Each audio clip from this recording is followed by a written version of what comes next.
ลาวโทรคมมอบโซ่คืนกำไรให้ลูกค้าในโปรโมชั่นเบอร์ลักหาท่าฟันแจกโซ่2 สั้นในตอนแรกของวันที่ 13 มังกร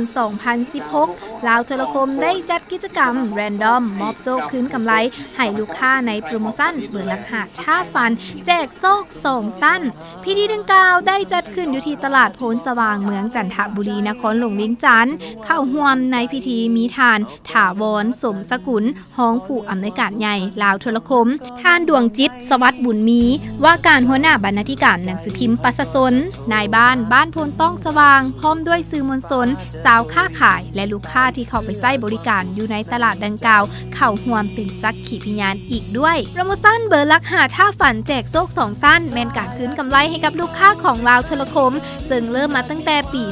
2011 โดยมีการแจกโซ่2 สั้นคือโซ่สั้นที่1โดยการสะสมคะแนนจากการใช้บริการครบ 1,000 กีบจะได้1 คะแนนซัพพอร์ตบริการเบอร์เติมเงินเบอร์รายเดือนวินโฟนและโทรศัพท์ตั้งโต๊ะเพื่อแลกรับเอาเครื่องรางวัลตามเกณฑ์คะแนนที่ลาวโทรคมได้กำหนดไว้ในปี 2016 นี้ได้เปิดให้ลูกค้าแลกรางวัลแล้วนับตั้งแต่วันที่ 1 มังกร 2016 จนฮอด 31 มีนา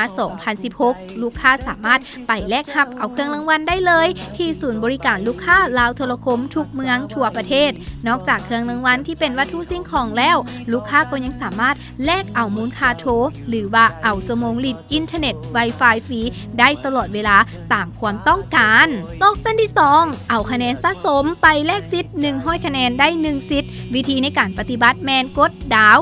567ดาว0 สี่เหลี่ยมแล้วกดโทรออกระบบจะตัดคะแนน100 คะแนนต่อ1 ครั้งทรงหลายก็มีโอกาสหลายแล้วเบอร์ดังกล่าวจะได้สิทธิ์ในการเข้าร่วมแรนดอมเพื่อหับของรางวัล